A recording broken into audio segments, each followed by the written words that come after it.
के संसदीय व्यवस्था यही हो त? होइन नि। यो त नेतातन्त्र, गुटतन्त्र, ओलीतन्त्र, यो लोकतन्त्र झुर भएर होइन क्या। यो लोकतन्त्र पुगेन, यो अपुग लोकतन्त्र। अहिलेको होल पोलिटिकल क्लास भ्रष्ट हुनुमा 95% won't be able to say what is their source of income, lifestyle त गजब छ। तर तिम्रो आम्दानीको स्रोत के हो भनेर सोध्यो भने मोडल नै चेन्ज गर्नु पर्यो क्या हामीले। राजनीतिमा आउने चाहिँ सेवाकै लागि हो, दोहनको लागि होइन, लुट्नको लागि, आम्दानीको लागि होइन। ब्रह्मनालमा नपुगेसम्म राजनीति गरिराख्ने भन्ने यसरी गर्ने हो अबको पोलिटिक्स। पोलिटिक्समा आउनेहरू र यो ब्यारियर टु एन्ट्री हामी जस्तालाई आउनको जुन छेकबारहरू छन् त्यो यसरी भत्काउने हो भन्नेमा जेनजीले काम गर्नुपर्छ। हत्या हिंसा गरेर त जेल बसे आएर विचारका आधारमा बन्दी बनाइएको उहाँलाई। रवि लामिछाने अस्ति म उहाँलाई भेट्न गएको थिएँ। उहाँले भन्नुभयो नि एउटा प्रोफाउन्ड कुरा, स्वर्णिमजी यो जेल जुन एफिसियन्सीका साथ चलेको छ, यो जेल त्यो एफिसियन्सीका साथ बाँकी देश चल्यो भने त गजब हुन्थ्यो भन्नुभयो क्या। And apparently the jail runs यति स्मुथली, त्यहाँ प्रहरीहरूको इन्क्रोचमेन्ट हुँदो रहेनछ। सो द बन्दीज देमसेल्भ्स म्यानेज द भित्र प्रिजन। अहिलेका पुराना दलहरूको रेजिस्टेन्स आइरहेको छ नि, यस्तो नै आन्दोलन हुन्छ भनेर खिसिट्युरी गर्ने, होच्याउने जुन भइरहेको छ नि, त्यसको कारण के हो भने this guys were in prison. So उनीहरूलाई के लाग्छ भने बाफरे यत्रो ठुलो त्याग गरेर ल्याएको परिवर्तन पो परिवर्तन त, यो 27 घण्टामा देउबा ओलीको शासन ढल्ने परिवर्तन त कहाँ परिवर्तन हो र भनेर उहाँहरूको त्यो कग्नेटिभ डिसोनेन्स भइरहेको छ क्या। धनीबाट खोसेर गरिबलाई बाँड्ने भन्ने कुरा हुँदैन।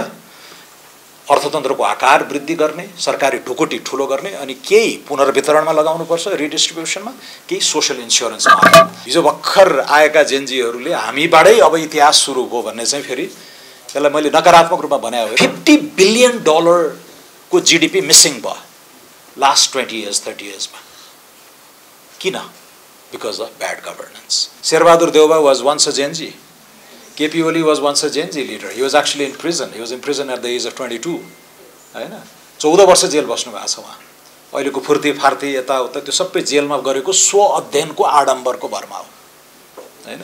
ही फिल्स जान्न केही बाँकी नै छैन, त्यो 14 वर्ष त्यहाँ पढे जस्तो भनेर यी पिएचडीहरू केही पनि होइनन् भनेर उहाँ जुन ललकार्नुहुन्छ, एउटा इन्फिरियोरिटी कम्प्लेक्स होला, आफूले नपढाए भएर अरूलाई होच्याउने होइन। अर्को चाहिँ साँच्चीकै त्यो मेगालोम्यानिया त्यहाँबाट आएको। ब्युरोक्रेसी पनि असाध्यै स्टाइफलिङ र कन्जर्भेटिभ ब्युरोक्रेसी भयो होइन।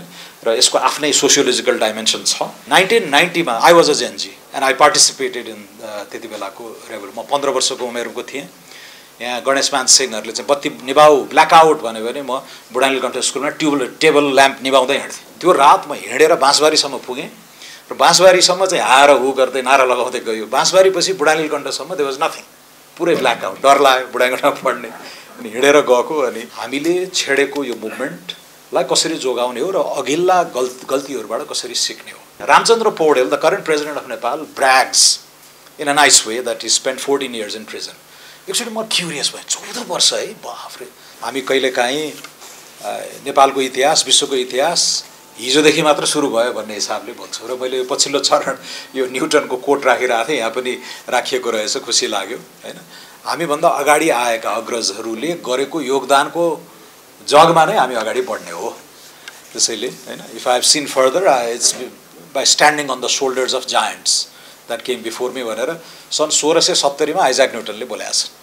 भनेपछि हामीले पनि यो चाहिँ बुझ्नुपर्छ। त्यसैले अहिले जेएनजीका भाइ बहिनीहरूसँग धेरै अन्तर्क्रिया भइराख्दाखेरि केहीमा तासी त धेरै इन्लाइटन्ड लाग्छ मलाई। मेरो तेस्रो इट्स एन अनर भन्यो के अरे बङ्गलादेशीले, मेरो पनि अनर हो तासीलाई तेस्रोचोटि भेट्नुको लागि। अब अस्ति भदौ 24 पछि नयाँ नेपालको उनै सुरु भयो जस्तो गरेर पनि प्रस्तुत गरिन्छ। त्यस्तो होइन, पुराना नयाँ खराब सबैलाई छुट्याउन सक्नुपर्छ जस्तो मलाई लाग्छ। त्यो अध्ययन र समाज बुझ्ने क्रममा त्यो चाहिँ त्यो ज्ञान भनौँ, त्यो एउटा चाहिँ ह्युमिलिटी भनौँ, त्यो हामीले ग्रहण गर्न सकेनौँ भने अहिलेको जेनजीहरू पनि धेरै राम्रो नेता बन्न सक्दैनन् भन्ने मेरो निष्कर्ष हो। जसरी Sher Bahadur Deuba was once a Gen Z, KP Oli was once a Gen Z leader. He was actually in prison. He was in prison at the age of 22 होइन। 14 वर्ष जेल बस्नु भएको छ उहाँ। अहिलेको फुर्ती फार्ती यताउता त्यो सबै जेलमा गरेको स्व अध्ययनको आडम्बरको भरमा हो होइन।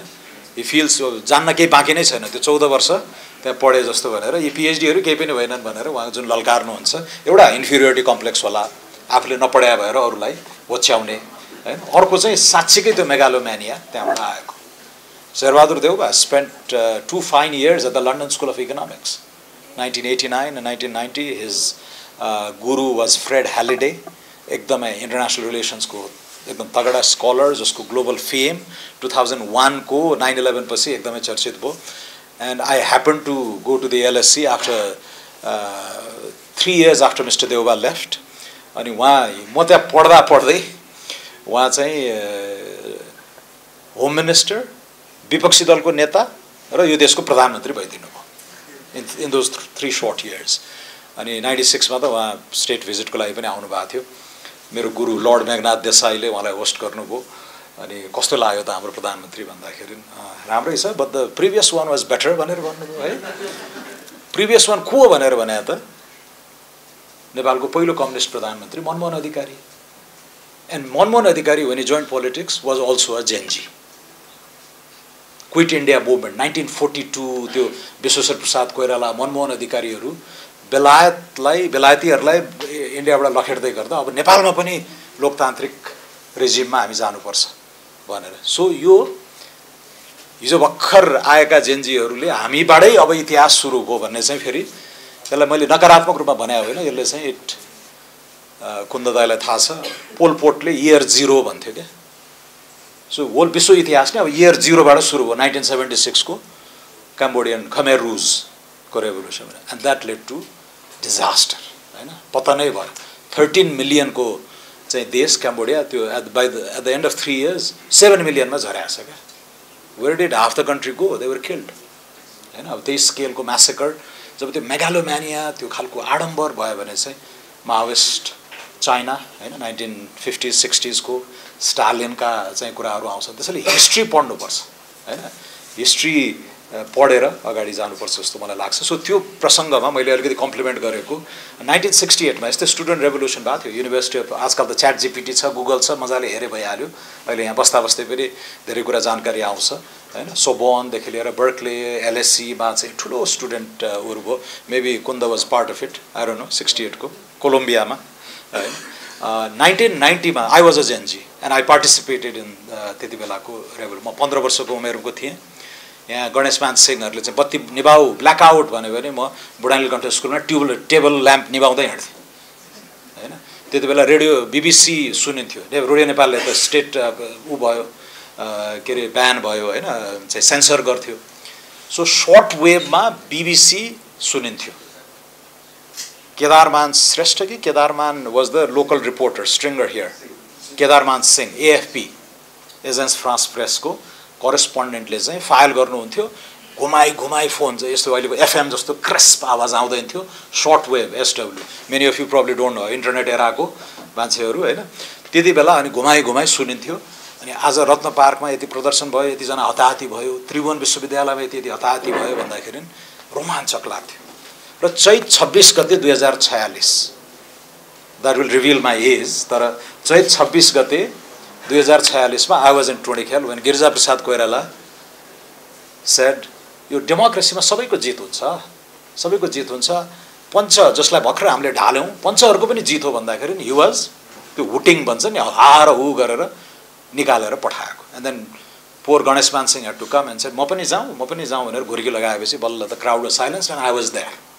अनि त्यो रात म हिँडेर बाँसबारीसम्म पुगेँ र बाँसबारीसम्म चाहिँ हार हु गर्दै नारा लगाउँदै गयो बाँसबारीपछि बुढानीलकण्ठसम्म देयर वाज नथिङ पुरै ब्ल्याक आउट डर लाग्यो बुढानीलकण्ठ पढ्ने अनि हिँडेर गएको अनि त्यो 6 क्लासमा सरस्वती वन्दना पढायो त्यो प्रार्थना गर्दै डराइ चाहिँ गएको मलाई याद छ भन्न खोज्या this things have happened before र अहिलेका मान्छेहरू पनि त्यो एकदम नोबल परिवर्तन गरौँ व्यवस्था परिवर्तन गरौँ अवस्था परिवर्तन गरौँ भनेर नै आएका हुन् तर दे लस्ट देयर वे र बिग्रेर आज एकदम पतित पात्रहरू भए अब रबर्ट मुगाबे फ्रिडम फाइटर हो 1980 मा ब्रिटिस रोडेजियाबाट जिम्बाब्वे बनाएर बट हैन कसरी उसको चाहिँ फल भयो सो यी कुराहरू चाहिँ हामीले बुझ्नुपर्छ र इतिहासबाट सिकेनौं भने फेरि we are doom to repeat it भन्छन् नि त्यसैले जेनजी भाइ बहिनीहरूलाई पनि मेरो आग्रह छ यो सबैलाई हामीले ग्रहण गर्नुपर्छ माओवादी मुभमेन्ट पनि हैन त्यो मेथड प्रति त्यो भायोलेन्स प्रति त्यो अनावश्यक थियो इत्यादिमा हामी धेरैजना एकमतमा छौं तर हल्लाएको हो नि, जरै हल्लाएको हो होइन, ज्यानको बाजी राखेर यत्रो परिवर्तन पनि गरे। तर त्यही समूह कति चाँडै पतन पनि भयो र अहिले त माओवादी भन्ने पार्टी पनि रहेन हैन। त्यसैले यी कुराहरू महत्त्वपूर्ण छन्। त्यसैले यो जेएनजीको यो सम्पूर्ण आलोकमा हामीले छेडेको यो मुभमेन्टलाई कसरी जोगाउने हो र अघिल्ला गल्तीहरूबाट कसरी सिक्ने हो हैन। सो यसको सोसियोलोजी पनि छ, यो angle, it's not just politics, sociology पनि राम्ररी बुझ्नुपर्छ जस्तो मलाई लाग्छ। तर अहिलेको जुन इम्प्याक्ट देखियो नि छोटोमा, त्यो इमिडिएसी, त्यो स्पिड र स्प्रेड, अघि कुन्द दाइले भन्नुभयो, अनि यो अहिलेका पुराना दलहरूको रेजिस्टेन्स आइरहेको छ नि, यस्तो नै आन्दोलन हुन्छ भनेर खिसीटिउरी गर्ने, होच्याउने जुन भइरहेको छ नि, त्यसको कारण के हो भने this guys were in prison. बोल्न थालेपछि लामो लाग्छ होइन। Ramchandra Paudel, the current president of Nepal, brags in a nice way that he spend 14 years in prison. Actually म क्युरियस भएँ, 14 वर्ष है, बाफ्रे, राजा राम चाहिँ 14 वर्षको वनवास भने सुनेको थिएँ, अहिलेको आधुनिक युगको रामचन्द्र पनि 14 वर्ष। So I actually asked for his CV from his office and I calculated 27 सालमा जेठ महिनादेखि पुस महिनासम्म स्याङ्जाको कारागारमा 6 महिना, 29 सालमा गोर्खा जेलमा 8 महिना, सत्याग्रहको बेलामा यति वर्ष भनेर त्यसरी जोडेर 12 वर्षसम्म चाहिँ पुर्याएँ मैले होइन। मैले भन्न खोजेँ यो लामो स्ट्रगल गरेर उहाँहरू पनि आउनुभएको होइन। तर कसरी बिग्रियो त यो, कसरी बिग्रियो पछि भन्ने कुरा हामीले एकदमै हेर्नुपर्छ। र अहिले र उहाँहरूले भन्नुहुन्छ म 12 वर्ष जेल बसेँ, त्यो पो क्रान्ति त, त्यो पो त्याग त, सारा यौवन छोडेँ। शेरबहादुर देउवा अब he married at the age of 50 होइन। त्योभन्दा अगाडि त उहाँको फेरि ह्युमिलिटी पनि थियो। अब पछिल्लो चरणमा अलि परिवर्तन हुनुभयो। एकचोटि उहाँको मैले स्पिच हेल्प गरेको थिएँ। Mister Deuba spend almost 10 years in prison होइन, एज अ प्रिजनर अफ के भन्छ अरे कन्सियन्स, प्रिजनर अफ कन्सियन्स होइन। हत्या हिंसा गरेर त जेल बसे आएर विचारका आधारमा बन्दी बनाइएको उहाँलाई। यो 10 years होइन यार, 8 years हो मात्र, यो सच्याउनुहोस् भन्नुभयो क्या। मैले नियरली 10 years छ नि, ठिकै छ नि भने। होइन 8 वर्ष जति हो पञ्चायत कालमा, अर्को 1 वर्ष चाहिँ त्यो ज्ञानेन्द्रले थुनेको मलाई अस्ति भने। मतलब 9 years, बट हामी 9 दिन जेल बस्नलाई गाह्रो होला आधुनिक युवा युवतीहरूलाई होइन। तर 9 years, सो उनीहरूलाई के लाग्छ भने बाफ्रे, यत्रो ठुलो त्याग गरेर ल्याएको परिवर्तन पो परिवर्तन त, यो 27 घण्टामा देउबा ओलीको शासन ढल्ने परिवर्तन त कहाँ परिवर्तन हो र भनेर उहाँहरूको त्यो कग्नेटिभ डिसोनेन्स भइरहेछ क्या। मेरो लागि 14 वर्ष लाग्यो, 30 वर्ष लाग्यो नि। 17 सालको कु हुँदाखेरि the government that was toppled by king Mahendra 109 सिटमा 74 सिट लिएर आएको पार्टीलाई उहाँले सफाया गरिदिनु भयो। 8 जना टप लिडर्सलाई लगेर 8 वर्ष जेल राख्नुभयो। 6 जना टप लिडर्सलाई 8 वर्ष जेल, अर्को 8 वर्ष एक्जाइल, 16 वर्ष। एन्ड बाँकी party 2/3 of that party which had just received 2/3 mandate in 1959 नेपालको पहिलो पार्लियामेन्ट्री इलेक्सनमा चाहिँ दे जोइन्ड द रेजिम, राजाको रेजिम होइन। सो त्यो टिकेर त्यो टेम्पटेसन्स त्यो होइन, त्यो सबै रेजिस्ट गरेर एउटा आस्थाको लागि नेपालको जुन विविधतापूर्ण बनोट छ यो देशमा, गरिब भए पनि we have to have a democracy, एउटा functional democracy that can aggregate our diverse preferences. त्यो मान्यता at a time when our literacy rate was 3-4%, at a time when सडक पिच गरेको भनेको त्यही बाई रोडको बाटो बाहेक केही थिएन, दरबार हाई स्कुल बाहेक अरू स्कुलहरू कमै थिए। यद्यपि पद्म युद्ध र हुँदै 7 सालपछि नै एजुकेसन बुम भयो 15-16 सालमा। भनेपछि त्यो माहौलमा पनि त्यो लामो सङ्घर्ष गरेर नेल्सन मण्डेला 28 वर्ष जेल बसे। त्यो आलोकमा चाहिँ यो 27 घण्टामा ढाले पनि आन्दोलन हुन्छ भन्ने हो क्या। तर हो भयो, यही हो उहाँले भनेको इमिडिएसी, स्पिड र spread. This is why this is different होइन, this is why this is potent भन्ने कुरा चाहिँ हामीले त्यो थियोराइज पनि गर्नुपर्ने भयो क्या। अब आन्दोलन भने चाहिँ 10 वर्ष जेल बसेपछि मात्र गरेको परिवर्तन मात्र भन्नेबाट भाष्यबाट अगाडि आउनु पर्यो। अहिलेको डेमोग्राफिक बनोट, प्रविधि, यो सबैले गर्दाखेरि this is it, this is our version of चाहिँ 30 वर्षको पञ्चायती रात्रिकाललाई ढालेको यस्तो उस्तो होइन। सो त्यसरी बुझ्नुपर्छ जस्तो मलाई लाग्छ। सो लार्जर पोइन्ट चाहिँ Sher Bahadur Deuba was a Gen Z once Nepal विद्यार्थी सङ्घको अध्यक्ष नेपाल विद्यार्थी सङ्घको अध्यक्ष हुनुभएको विश्वेश्वर प्रसाद कोइरालाले अपोइन्ट गरे हैन र सो यो असाध्यै महत्त्वपूर्ण छ क्या एन्ड सेम फिगर आज अर्कै रेपुटेसनल प्ल्याङ्कमा हुनुहुन्छ हैन सो यो किन भयो त एउटा मान्छे हैन र देउवालाई सिङ्गल आउट गरे होइन होल जेनेरेसन नै हैन होल मुभमेन्ट नै सो यसलाई पनि यो प्रवृत्ति क्या पात्र होइन कि प्रवृत्तिको विश्लेषण चाहिँ गर्यो भने अहिलेको नयाँ पुस्ताले नभए युवा पुस्ताले चाहिँ यसलाई सही ठाउँमा लान्छ जस्तो मलाई लाग्छ राम गुरुङजीले अनफेयर अपर्च्युनिटिजको बारेमा कुरा गर्नुभयो त्यो असाध्यै महत्त्वपूर्ण छ र यसमा म के कम्प्लिमेन्ट गर्न चाहन्छु भने अहिले यो विदेश पलायनको छ नि जुन ओहो यहाँ जब नभएर हो हैन जब भएन अब इकोनोमिक अपर्च्युनिटी भएन 12 घण्टा अस्ट्रेलियामा काम गर्यो भने त 6 महिनामा चट्ट कालो चस्मा लाएर मोबाइल गाडी अपार्टमेन्ट फेसबुकमा स्मार्ट फोटो राखेर यहाँ पुरै सोसाइटीमा एउटा एनभी ओहो अनि अहिले नेपाल विदेश पठाउन नसक्ने फ्यामिली त फेलियर जस्तो आइम जस्ट हिजो राति 12 बजे म आफ्नो कन्स्टिट्युएन्सी तनहुबाट फर्केको कस्तो बर्बाद भइसक्यो छोराछोरीलाई त्यो पियर प्रेसर हुन थालेछ अहिले यिनीहरू something wrong with the kids विदेश जान नसक्या भन्ने खालको भाष्य बन्न थाल्यो त्यसैले त्यो 1-2 वर्षलाई भए पनि अस्ट्रेलिया टेकाउनै पर्ने त्यस्तो समेत चाहिँ प्रेसर हुन थालेछ अहिले यो मोफसल भन्छ नि त्यसमा त्यसैले यो पनि अब sociological phenomena to be study तर आर्थिक सँगसँगै राजनीतिक कुशासन भ्रष्टाचार विरुद्ध पनि भयो म अहिले तेस्रो डाइमेन्सनमा अलिकति I want to compliment this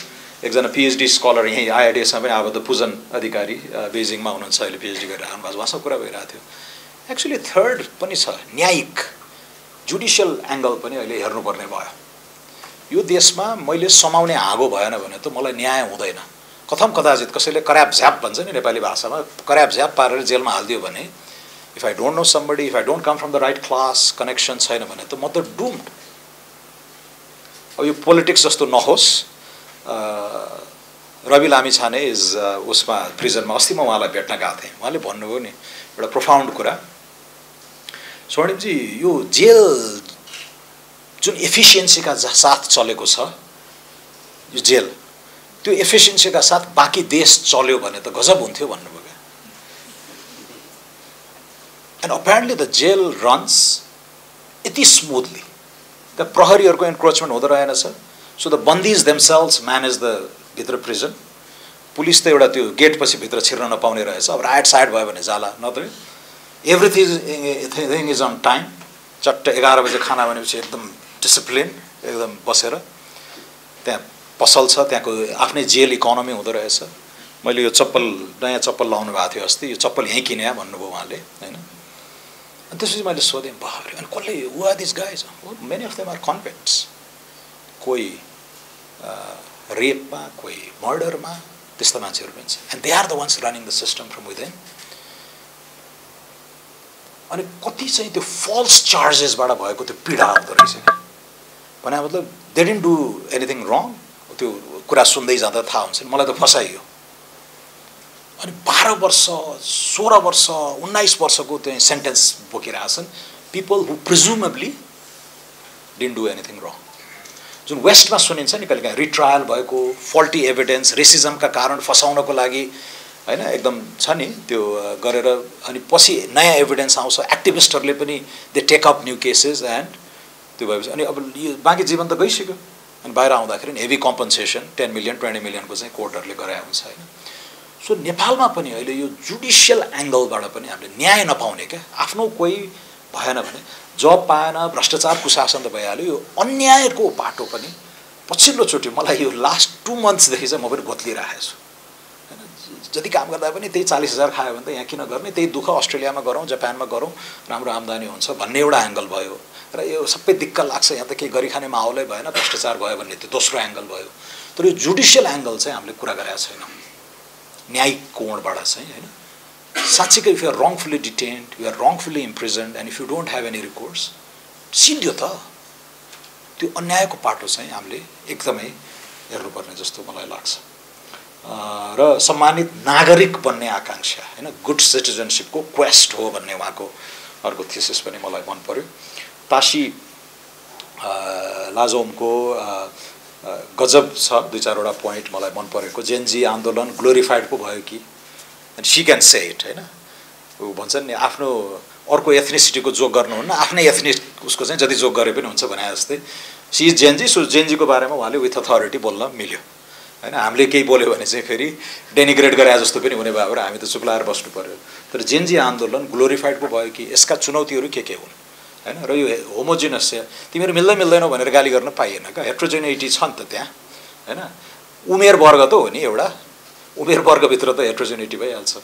त्यसैले तर त्यो भित्र हामी एउटा कोहेरेन्ट फोर्स बनाउन खोज्दैछौँ, यो ऊर्जालाई देशको सुशासनको लागि लगाउन खोज्दैछौँ भन्ने it's a very profound point. अर्को भेरी इम्पोर्टेन्ट चाहिँ यो लोकतन्त्र झुर भएर होइन क्या, यो लोकतन्त्र पुगेन, यो अपुग लोकतन्त्रको विरुद्ध लडिएको भन्ने जुन छ नि, that's very very profound. We need more democracy not less होइन। र अहिलेको डेमोक्रेटिक आर्किटेक्चर पनि प्रिजर्भ गर्नुपर्छ है भन्ने कुरा coming from prominent Gen Z representative is very very noteworthy. किनकि त्यसलाई यो व्यवस्थै खत्तम, यो फाल्यौँ भन्ने छ। यो फाल्यो भने फेरि त्यो भोइडमा जुन जान्छौँ नि हामी, त्यो रिग्रेसनै हुन्छ। र अहिलेको सिस्टमभित्रैबाट सुधार गर्ने यथेष्ट ठाउँहरू छ, तर सङ्ख्या ल्याउनु पऱ्यो, म्यान्डेट ल्याउनु पऱ्यो। धारा 274ले बकाइदा संविधानमा बन्न परेको चिज सबै संशोधन गर्न पाइन्छ भनेको छ। धारा 275ले जनमत सङ्ग्रहमै पनि लान पाइन्छ, रेफरेन्डममा पनि, जुन इस्युमा पनि लान पाइन्छ। सो त्यहीँभित्र भएका अरू तमाम, तर सङ्ख्या आउनु पऱ्यो। Head count matters and this is where if you are looking for a party there are a few. अनि यो फ्रुटलेस डेमोक्रेसी, फ्युटाइल डेमोक्रेसी इत्यादिका कुराहरू होइन। हामी कहाँ यो डेमोक्रेसी त डेमोक्रेसी, तर फरिद जकारियाले उहिले लेखेका थिए होइन, rise of A liberal democracy भनेर 97मा। त्यो पोइन्ट अहिले पनि लागु हुन्छ क्या होइन। डेमोक्रेसीमा दुईवटा हाँगो हुन्छ, एउटा पिरियोडिक इलेक्सन, आवधिक निर्वाचन, अर्को चाहिँ कन्स्टिट्युसनल लिबरलिजमका सर्टन टेनेट्सहरू, रुल अफ ल हुनु पऱ्यो, सेपरेसन अफ पावर्स हुनु पऱ्यो, र फन्डामेन्टल फ्रिडम्सहरू ग्यारेन्टेड हुनु पऱ्यो। लामो समय के भयो डेमोक्रेसीको नाममा, स्पेसली 1990 पछि एक थान चुनाव गराइदिइहालेका छौँ नि, त्यही हो लोकतन्त्र भन्नेमा सीमित भयो क्या। सो एभ्री 4-5 इयर्स चुनाव। अहिलेको पनि आई गेट इरिटेटेड अल्सो। चुनाव चाहिएको छ, अहिलेको निकास चुनावै हो, तर एक थान चुनाव गराइदिउँ न जसरी हुन्छ, त्यो मात्रै चाहिँ डेमोक्रेसी होइन होइन। एक थान चुनाव त मुशर्रफले पनि गरायो नि, एक थान चुनाव त शेख हसिनाले पनि गराइन् नि। यो न शेख हसिनाको कन्स्टिट्युएन्सीमा उनले 4 लाख मत ल्याइन्, उनको अपोनेन्टले 297 मत क्या। काम्बोडियाको चुनावमा हेरेर आयो 2017मा। रियल अपोजिसनलाई ब्यान गरेर प्यारिसतिर पठाइदियो लिडरलाई, अनि त्यो फेक पार्टीहरू 20-30वटा चाहिँ बनायो। एउटा लिडरको एउटा फेक पार्टीको लिडरले चाहिँ मैले सपनामा यस्तो देखाएको थिएँ भनेर भाषण दिइरहेको हुन्थ्यो होइन। अनि हुनसेनको 125 सिटमा 125 सिट नै, you know that was a democracy. किनकि आवधिक निर्वाचन त गरायो, एभ्री 5 इयर्स त चुनाव गराइराखेको छ। तर हामीले खोज्नुपर्ने डेमोक्रेसीको प्राण आत्मा भनेको चाहिँ रुल अफ ल, विधिको शासन। Nobody is अबभ the law, separation of powers. अहिलेको जस्तो पुरै एलिट क्याप्चर गरेको संस्था उहरू होइन। र इन्टरनेट ब्यान चाहिँ ओलीलाई लाग्यो भन्दैमा गर्दिन मिल्ने खालको, त्यो फ्रिडममा इन्क्रोच गर्ने खालको सिस्टम होइन। त्यसैले यसलाई अझै व्याख्या गरौँ भन्ने जेएनजीहरूलाई मेरो चाहिँ आग्रह पनि छ। अब थप कुरा नगरौँ, तपाईँहरूले उठाउनुभएका मलाई एकदम स्ट्राइकिङ लागेको, तर अलिकति त बोल्नै पऱ्यो 5 मिनट। यो नेपालमा केही पनि नभएको होइन होइन। यो मैले बारम्बार भनेको छु नि, प्याराडक्स नै जस्तो छ। केही पनि नभएको होइन। लास्ट 30-35 इयर्स हो। 1990 को बेन्चमार्क लियौँ भने पनि अब युवा युवतीहरूलाई, नवयुवा पुस्तालाई चाहिँ मेबी 2008 इज अनदर वाटरसेड। 2006 पछि त्यो गरे पनि 20 इयर्सको त भइहाल्यो। हाम्रो लागि चाहिँ 1990 वाज द्याट थ्रेसहोल्ड होइन। अब पोभर्टी इन 1995 नेपालमा 55% थियो क्या, एब्सोल्युट पोभर्टी। $2.15 को इन्टरनेसनल बेन्चमार्कले हेर्दाखेरि त्यो अहिले लगभग 0मा आछ। I don't know if Nepali times has covered this.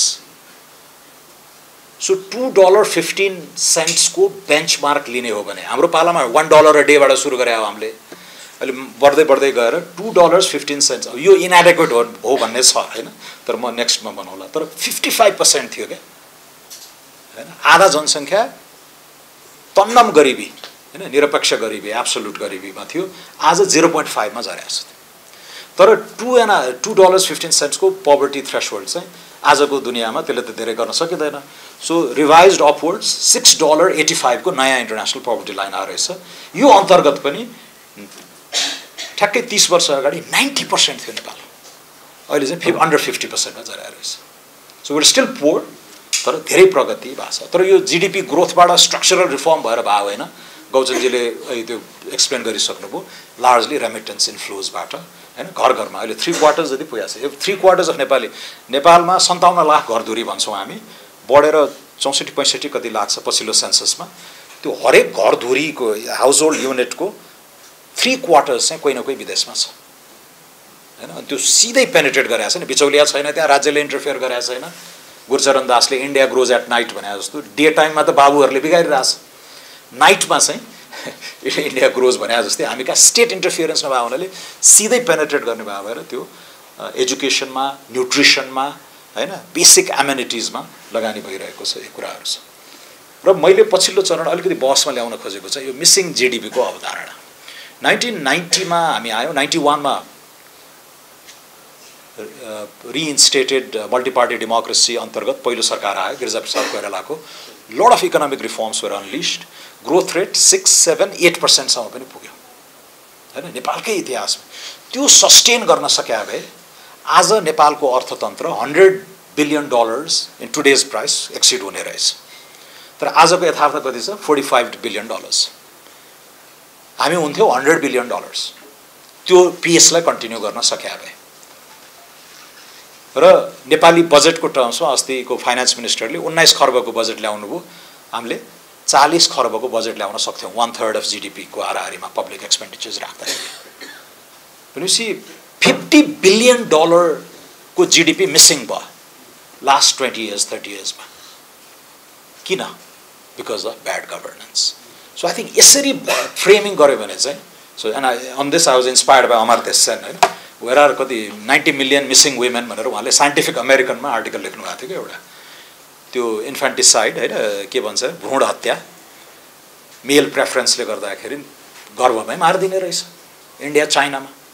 अझ चाइनाको त वन चाइल्ड पोलिसी, एउटा मात्रै बच्चा पाउँछ, so you better make sure son प्रेफरेन्सले गर्दा मेल होस् भनेर भ्रूण हत्या गर्ने हैन।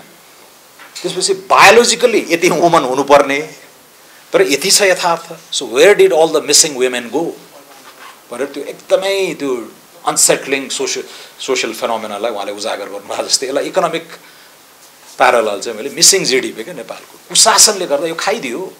आज $45 बिलियन मा हामी स्टक छौँ, $100 बिलियन को गजबको अर्थतन्त्र आज हुन्थ्यो र आजै हामी $3,300 को पर क्यापिटा इन्कम हुन्थ्यो हैन। र साउथ एसियामा इन्डिया बङ्गलादेशभन्दा माथि हुन्थ्यो वा हाराहारीमा। सो यो इम्पोर्टेन्ट छ। सो मिसिङ यो ब्याड गभर्नेन्सको कस्ट रियल हो है भन्ने कुरा एकदमै बुझ्न जरुरी छ। अरू अब म हिस्ट्रीतिर गइनँ, तर म मेरै आफ्नै पनि बुझाइ चाहिँ के हो भने हाम्रो 3टा च्यालेन्जहरू हुन्। यो नेपाल 4 किल्ला जुन छ नि, लिम्पियाधुरादेखि ओलाङचुङ गोलासम्म, यता मेचीदेखि दोधारा चाँदनीसम्मको यो 4 किल्लामा we been lucky, we inherited this precious real estate in the हैन central Himalayas, let's make something out of it भन्ने हो प्र्याक्टिकल्ली हैन। जोगियो विभिन्न कारणहरूले, जोखिममा थियो, ब्रिटिसले खाइदिन सक्थे, नयाँ हिन्दुस्तानले खाइदिन सक्थ्यो, विभिन्न कारणहरूले जोगियो। मैले जोक पनि गर्छु, Sardar Vallabhbhai Patel if he had his way खाइदिन्थ्यो होला। Nehru happen to be a keen student of history, scholar, जेलमा बस्दाखेरि ठेलीका ठेली किताब लेख्या हैन। यो हैदराबाद गोवा सुवाहरू भने इन्डियाकै सब कन्ट्री, यो नेपाल भन्ने चाहिँ अलिक फरकै हो है भनेर लेखेका छन् क्या आफ्नो किताबमा। आफ्नो छोरीलाई उमा पनि त्यो नेपाल चाहिँ अलिक फरक हो, मेबी वेयर प्रोटेक्टिभ, त्यो फरकनेस बिकज अफ द साल फरेस्ट इन तराई, त्यो कहिले पेनिट्रेट गर्नै नपाउने कि अड पिलग्रिमेजहरू हुन्थ्यो हैन। यो ओपन अप भातपछि मात्रै हो। सो हाम्रो त्यो डिस्टिङसन नेहरू हिस्ट्रीको विद्यार्थी भइदिया हुनाले जोगिया जस्तो लाग्छ क्या मलाई हैन। यद्यपि यी कुराहरू छन्। सो हाम्रो चुनौती चाहिँ अब एक्सक्लुजन हो, domestic division along caste, gender, ethnicity, यो हामीले इनहेरिट गरेको अप्रिय लेगेसी हो, यसलाई सच्याउनुपर्छ। इक्वालिटी अफ अपर्च्युनिटिजबाट गर्ने हो, धनीबाट खोसेर गरिबलाई बाँड्ने भन्ने कुरा हुँदैन। अर्थतन्त्रको आकार वृद्धि गर्ने, सरकारी ढुकुटी ठुलो गर्ने, अनि केही पुनर्वितरणमा लगाउनुपर्छ, रिडिस्ट्रिब्युसनमा, केही सोसल इन्स्योरेन्समा, इक्वालिटी अफ अपर्च्युनिटिज। मैले बारम्बार दिने उदाहरण चाहिँ दैलेखमा आज जन्मेको दलित परिवारको बच्चा र काठमाडौँको सम्भ्रान्त परिवारमा जन्मेको बच्चालाई पछि तालिम सालिम दिएर हुँदैन। त्यो पहिलो 1000 दिनमै हामीले सम्बोधन गर्न सक्यो भने पछि आउने चर्कने त्यो विषमता असमानता पहिले नै रिड्रेस गर्न सकिन्छ। एन्ड स्टार्ट विथ सुत्केरी भत्ता, start with poshan bhatta for the first 1000 days, that the state can do. So गौचनजीले अघि उठाउनु भएको वृद्ध भत्तावालालाई फ्लिप गरेर इन्फन्ट भत्तामा, न्युट्रिसन भत्ता, पोषण भत्तामा लगाउने हो भने त्यसले हाम्रो नेपालको असमानतालाई एड्रेस गर्न सबभन्दा अचुक मन्त्र त्यही नै हो सुरुमा। अफकोर्स त्यतिमै फच्या हुने होइन, सिद्धिने होइन, धेरै गर्दै जानुपर्ने हुन्छ हैन। तर यो एक्सक्लुजनको जुन अप्रिय विरासत हामीले बोकेका छौँ यसलाई सम्बोधन गर्नै पर्छ। एक्जिस्टेन्स, पावरफुल नेबर्सहरू छन्, अस्तित्ववाद, देश जोगाउनै पनि धेरै मेहनत गर्नु परेको छ र आधुनिक यो जियो पोलिटिकल राइभलरीहरू चर्कदै जाँदाखेरि हामीले यसमा पनि हेर्नुपर्नेछ। र तेस्रो चाहिँ होल पोलिटिकल इकोनोमी आजको theme it's all characterise one word गर्ने हो भने एक्सट्र्याक्सन, दोहन हैन। र यो इकोनोमिक स्ट्याग्नेसन ले गर्दाखेरि सो एक्सक्लुजन, एक्जिस्टेन्स र एक्सट्र्याक्सन यो 3 E's को चुनौती हो क्या हाम्रो सरल भाषामा बुझ्दाखेरि। र यसलाई हामीले ह्यान्डल गर्न सकेनौँ भने यो तपाईँहरूले पहिला पनि सुन्नुभयो होला, हामी धनी नहुँदै बुढो हुनेवाला छौँ। किन डेमोग्राफिक बनोटले पर क्यापिटा इन्कम 1500 छ, will start to become an ageing society in 3 years अब। अनि एजेड सोसाइटी त 20 वर्षमा। यो डेमोग्राफिक मोडल अझै अपडेट गर्यो भने त I think things will be त्यो प्रिपोन्ड नै हुन्छ जस्तो लाग्छ।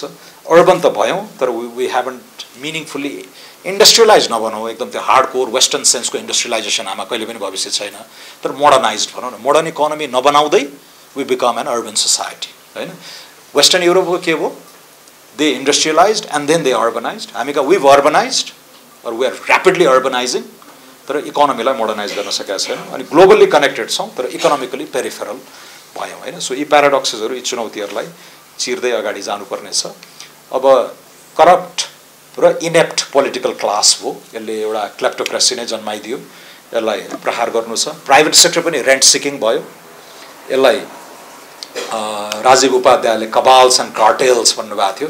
सुरुमा के टाइटल राख्नुभएछ भनेर सोचेको थिएँ, पछि दिस इज इट। अहिले पुरै कबाल्स एन्ड कार्टेल्समा गएको छ इकोनोमी। अनि यो लाइसेन्स र लिजदेखि लिएर ब्यारियर टु न्यू एन्ट्रेन्स, यो सारा सिन्डिकेट, यो सबैले stagnation of the economy, low opportunity cost of engaging in public office इत्यादिका कुराहरू भयो। र ब्युरोक्रेसी पनि असाध्यै स्टाइफलिङ र कन्जर्भेटिभ ब्युरोक्रेसी भयो हैन। र यसको आफ्नै सोसियोलोजिकल डाइमेन्सन छ, किन यस्तो भयो भन्ने कुरा। जागिरको मेन्टालिटी, युद्ध लड, टेरिटोरियल एक्सप्यान्ड गर्ने भन्ने हाम्रो 1769 देखि लगभग 1857 सम्म त्यही नै हो क्या। 1934 सम्म भन्न नि सकिन्छ टेरिटोरियल एक्सप्यान्सन। त्यसैले युद्ध लड्न हो, दिने पैसा छैन, तर युद्ध लडेर जित्यो भने चाहिँ जागिर दिन्छु, जागिर भनेको जग्गा। सो त्यो मेन्टालिटीबाट उसले आज पनि त्यो जागिर चाहिँ रिवार्डकै रूपमा लिन्छ क्या। उसले काम गर्नुपर्छ, जनतालाई सेवा गर्नुपर्छ भन्ने होइन कि म कुर्सीमा बस्दिनु नै तिम्रो लागि सेवा हो भन्ने खालको। And anything that I have to do is actually होइन मलाई रिवार्ड गर्नुपर्छ भन्ने। सो यो कल्चरल फेनोमेननलाई पनि हामीले चाहिँ चेन्ज गर्नुपर्ने हुन्छ। रिस्क अभर्जन भइहाल्यो र intense hostility to the private sector हैन। यसको सोसियोलोजी पनि थप अध्ययन गर्नुपर्ने छ। एकजना साथीले मलाई भनेको थियो हामी कहाँ एकदम नीति एकदम लिबरल आउँछ, त्यसपछि ऐन र कानुन पनि ठिकठिकै आउँछ पार्लियामेन्टले पास गर्ने, तर त्यसपछि ब्युरोक्राट्स कहाँ जान्छ हैन। सो ऐन र कानुन भन्दा नियमावली एकदम कडा, त्यो नियमावली भन्दा पनि कार्यविधि झन् कडा, र अनि त्यो लास्टमा सम्झौता पत्र हुन्छ, त्यो चाहिँ यति कडा कि अनि त्यो तलको सुब्बा साहबले लेख्ने चिठी चाहिँ सुपर कडा, कामै गर्न सक्दैन। सो पोलिसीहरू एकदम liberal. So look at the hierarchy हैन। You have policy, you have act, you have नियमावली, यु हेभ कार्यविधि, एन्ड देन द लास्ट त्यो चिठी चाहिँ त्यो कामै गर्न सक्दैन हैन, त्यस्तो छ। सो त्यो intense hostility to the private sector चाहिँ यो चाहिँ आउँछ। मेरो प्रिय मित्र गोविन्दराज पोखरेल भाइस चेयरम्यान हुनुहुन्थ्यो, उहाँले भन्नुहुन्थ्यो क्या, उहाँ प्युठानको एकदम ग्रामीण पृष्ठभूमिबाट आउनुभयो। गाउँका जो ब्युरोक्राटहरू, त्यस्तै अर्बन मिडल क्लासबाट आउने ब्युरोक्राटहरूले रिस्क भन्ने कुरा नै बुझे आउँदैन। गाउँमा उसले बुझेको रिस्क पढ्दै गर्दाखेरि कि पानी धेरै पर्ने कि पानी कम पर्ने क्या, there are the only 2 risks that he knows. त्यही मान्छे ब्युरोक्राट भएर आछ। प्राइभेट सेक्टरको चाहिँ एउटा फाइल 2 हप्ता अड्काइदियो भने कति लस हुन्छ भन्ने कुरा उसले बुझाउनै बाँकी छ क्या हामीले। सो त्यो कुरामा अब होल यो प्याराडाइम शिफ्ट चाहिँ हामीले गर्नुपर्ने हुन्छ। I'm looking at you Tashi. Finally अब अकाउन्टेबिलिटी ट्र्याप इत्यादि मैले अलिअलि थियोराइज गरेका कुराहरू पछि सेयर गरौँ होला। सो रिफर्म कताबाट गर्ने त भन्दाखेरि हाम्रो जानुपर्ने कहाँ हो त, पोलिटिकल सिस्टम लिबरल हुनैपर्छ। यति डाइभर्स कन्ट्रीलाई बाँध्ने लिबरल सोसाइटी नै हो हैन। सोसियल हाम्रा नोर्म्सहरू, हाम्रा सोसियल कन्ट्र्याक्टहरू जस्ट हुनैपर्छ। यस्तो विभेदपूर्ण संरचना इनहेरिट गरेका छौँ कि यसलाई न्यायिक, एथिकल, मोरल, जस्ट बनाउँदै लानुपर्ने नै हुन्छ र अर्थतन्त्रलाई धनी बनाउनै पर्नेछ हैन नभए। सो लिबरल, जस्ट र एफ्लुएन्ट चाहिँ पोलिटिकल इकोनोमीतिर हाम्रो क्वेस्ट हुनुपर्छ। इकोनोमीमा सुरु गर्ने भनेको यो level playing field that is competitive, र हाम्रो अर्जुन दृष्टि भनेको जताततै सीमित साधन स्रोतलाई छर्ने होइन कि ग्रोथका फन्डामेन्टल ड्राइभर्सहरू के हुन्, 4 वटा 5 वटामा त्यसमा लाग्नु पर्यो। गौचनजीले पनि इङ्गित गर्नुभएको छ। तर मोटामोटी लगानी इन द राइट सेक्टर्स, लगानीको मात्रामा ध्यान दिनु पर्यो, क्वान्टिटी अफ इन्भेस्टमेन्ट, त्यो ल्याएको क्वान्टिटीलाई को एलोकेटिभ एफिसियन्सी उहाँहरूले पहिला भन्नुभएको, त्यसको विनियोजन पनि सही हुनु पर्यो। तर विनियोजन सही भएर मात्र पनि पुग्दैन, प्रतिफल पनि सुनिश्चित गर्नु पर्यो हैन। सो लगानीको प्रतिफल, लगानीको विनियोजन र लगानीको मात्रा, त्यो गर्नको लागि चाहिँ त्यो लेभल प्लेइङ फिल्ड हामीलाई चाहिन्छ। सो त्यसमा हामीले काम गर्नुपर्ने हुन्छ। सोसियलमा यो सोसियल मोबिलिटी, अघि मैले दिएको पोषणको उदाहरण, social mobility aided by quality education, health, social protection, equality of opportunity जस्ता कुराहरूमा हामीले जानु पर्यो। र पोलिटिक्समा चाहिँ त्यो इलिबरल क्लेप्टोक्रेसीबाट साँच्चीकै फङ्सनिङ लिबरल डेमोक्रेसीतिर हामी जानै पर्छ। र अहिलेको बहस पनि यो संसदीय व्यवस्था त झुर खत्तम, हामी अर्कोमा जानुपर्छ भन्ने बहस चल्दै गर्दाखेरि एक्चुअली वाट वी स ओभर द लास्ट 30 years कि संसदीय व्यवस्था यही हो त होइन नि, यो त नेतातन्त्र, गुटतन्त्र, ओलीतन्त्र हो नि त हैन। त्यसैले त्यो पनि अलिकति त्यो नुआन्स पनि लेट्स नट लुज इट, किनकि नभए हामी खालि यो व्यवस्थाको एक्सपेरिमेन्टेसनमा बिताउने भयो क्या, पेन्डुलम एक्सट्रिम गरेर जाने भयो। अन्तमा अब मेरो होप भनेको अघि 3 E's भने जस्तै 3 D's छ, डेमोग्राफी नै हो। And this is where the Gen Z picture comes in, they are the agent of change. अब तर उहाँहरूलाई पोलिटिकल प्रोसेसमा ल्याउनु पर्यो। तर आन्दोलन गर्न जानु अघि पनि बाबुआमाबाट 1000 रुपियाँ मागेर जानुपर्नेहरूले चाहिँ आफ्नो सामर्थ्य हेर्नुपर्छ हैन। त्यो कसरी सस्टेन गर्ने, what is your source of income. अहिलेको होल पोलिटिकल क्लास भ्रष्ट हुनुमा 95% won't be able to say what is their source of income. Lifestyle त गजब छ हैन, तर तिम्रो आम्दानीको स्रोत के हो भनेर सोध्यो भने सक्दैन। त्यसैले पोलिटिक्समा एस्पायर गर्दै गर्दाखेरि मेक श्योर कि एउटा करियर बनाएर अलिअलि सेभिङ्स गरे हुनु पर्यो, कि ट्रान्सप्यारेन्ट मलाई फलानुले चन्दा दिन्छन्, दान दिन्छन्, त्यो गरेर म राजनीति 5 वर्ष चाहिँ म राजनीति यसरी गर्छु भन्न सक्नु पर्यो, कि अब एकदम धनी बाबुआमा हुनु पर्यो, कि सुमनिमा उदास जस्तो CNN मा काम गरेर आउनु पर्यो टन्न पैसा लिएर हैन। सक्सेसफुल करियर हुनु पर्यो क्या, then you transition into politics, do 5-10 years and then फेरि युनिभर्सिटी पढाएर गर्ने। सो यो मोडल पनि चेन्ज गरौँ भन्ने हो कि। सो जेनजीको पुस्ताले अहिले बुझ्नुपर्ने मलाई के लाग्छ भने, पुरानो पुस्ता 30 वर्ष दुःख गरेर आयो, सारा सेक्रिफाइस गर्यो र उसले अहिले ब्याज उठाइरहेछ क्या, ऋण र ब्याज उठाइरहेछ। अब हाम्रो पुस्तालाई ल त्यो पनि दिउँ, तिमीले लड्यौ, व्यवस्था लिएर आयो, लिबरल हामीलाई बोल्न पाउने यो स्वतन्त्रतापूर्वक सिस्टम लिएर आयो भन्ने छ। तर अबको पुस्ता चाहिँ करियर मोडमा जानुपर्छ भन्छु म। नाम दाम प्रतिष्ठा अन्त कमाएर 5 वर्ष 10 वर्ष 15 वर्ष स्ट्रिक्ट टर्म लिमिट म राजनीतिमा आएर सेवा गर्छु, त्यसपछि म जान्छु। म बेलायतमा जेनजी हुँदा म बेलायतमा थिएँ, त्यति बेला देखा चिनिया नेताहरू this is the future prime minister भन्थे, कोही चाहिँ this is the best prime minister we never had भन्थे ऱ्याप बटलरहरूलाई। They have one shot and then they retire. David Miliband अहिले चाहिँ न्युयोर्कमा एउटा एनजिओ चलाएर बसिरहेछ, एकदम एबल फरेन मिनिस्टर, टोनी ब्लेयरको पहिलो foreign minister, he would have been prime minister. Ralph Miliband भन्ने एकदम मार्क्सिस्ट थियोरिस्टको छोरा, एड मिलिब्यान्ड भन्ने उसको भाइ फरेन मिनिस्टरसँग भयो, अहिले त फर्केर आएर एडभाइजर भइरहेछ। हामी कहाँ त माथि तल झर्नै नहुनेछ। विलियम हेग फरेन सेक्रेटरी गजब किताब लेखेर बसिरहेछ हैन। सो यो मोडल नै चेन्ज गर्नु पर्यो क्या हामीले। यो पहिला गरेकोलाई राजनीतिमा आउने चाहिँ सेवाकै लागि हो, दोहनको लागि होइन, लुट्नको लागि, आम्दानीको लागि होइन, ब्रह्मनालमा नपुगेसम्म राजनीति गरिराख्ने भन्ने। सो यो फ्लिप गर्ने, यो thinking about who comes into. र अहिले कग्निटिभ डिसोनेन्स पुराना नेताहरूको होइन, 14 वर्ष जेल नगएको पनि आन्दोलन हुन्छ र भने जस्तै सेकेन्ड जेनेरेसनवालाहरू पनि कग्निटिभ डिसोनेन्समा छ क्या। हामीले पनि त 20 वर्ष लगाइसक्यौँ नि, ढुङ्गा हान्यौँ, क्याम्पस तोड्यौँ, रेलिङ भत्कायौँ, त्यसरी पो आउने हो। सजिलोसित चाहिँ कहाँ पाइन्छ भन्ने एटिट्युड छ नि अघिको नाम लिएका पात्रहरूको त्यो दोस्रो पुस्ता जेनेरेसनवालाहरू यो फ्लिप गर्नुपर्ने भयो र जेनजिज क्यान डु इट। यसरी गर्ने हो अबको पोलिटिक्समा आउनेहरू र यो ब्यारियर टु एन्ट्री हामी जस्तालाई आउनको जुन छेकबारहरू छन् त्यो यसरी भत्काउने हो भन्नेमा जेनजीले काम गर्नुपर्छ जस्तो मलाई लाग्छ। सो डेमोग्राफी नै एजेन्ट फर चेन्ज हो र डायस्पोरा यो अर्को डी यसमा मिसिएर आउँछ। दोस्रो डेमोक्रेसी तर क्लिन्ड अप सिस्टम हैन, फङ्सनल डेमोक्रेसी। त्यो अघि भनेका दुईटा हाँगाहरूलाई साँच्चीकै अनर गरेर हैन, आवधिक निर्वाचनलाई अब फ्री फेयर गर्ने छँदैछ तर त्यो रुल अफ ल, सेपरेसन अफ पावर्समा अहिले सबै एलिट क्याप्चर छ क्या। सबै यो इम्प्युनिटी हुनु कारण पनि एलिट क्याप्चर हो र यसले गर्दाखेरि चाहिँ जुन क्लेप्टोक्रेटिक इलिबरल डेमोक्रेसी हामी गयौँ त्यो। तेस्रो चाहिँ इकोनोमिक कुरा हो, त्यो चाहिँ डिस्टेन्सबाट हामी सक्छौँ। डेन्सिटी र डिजिटलाइजेसन जस्ता कुराहरू हैन, भारत चीनको लोकेसन सँगसँगै हामी ल्यान्डलक्ड भएको हुनाले जानुपर्ने वेटलेस डिस्टेन्सलेस भन्ने कुराहरू यो हामीले 10-15 वर्षदेखि बोलिरहेको कुरालाई अहिले अलिकति ट्र्याक्सन लिएको छ थ्याङ्क्स टु आइआइडिएसकै रिसर्च अन डिजिटलाइजेसन 2.0 आउँदैछ अब। त्यसले चाहिँ it's showing the way. Hydro पनि हो, टुरिज्म पनि हो, हाई भ्यालु एग्रिकल्चर पनि हो, अलिअलि एनर्जी इन्टेन्सिभ ग्रिन म्यानुफ्याक्चरिङमा पनि if we are part of the regional value chain पनि हो र अल्टिमेटली डिजिटलाइजेसन र नलेजमै हो किनकि त्यसले चाहिँ ट्रान्सेन्ड्स बोर्डर्स हैन। र म्यानुफ्याक्चर हुँदा युआर ट्र्याप्ड त्यही भित्रकै वर्कफोर्स सानो आफ्नो बोर्डरमा सीमित भयो। डिजिटलाइजेसन चाहिँ the whole world is your market.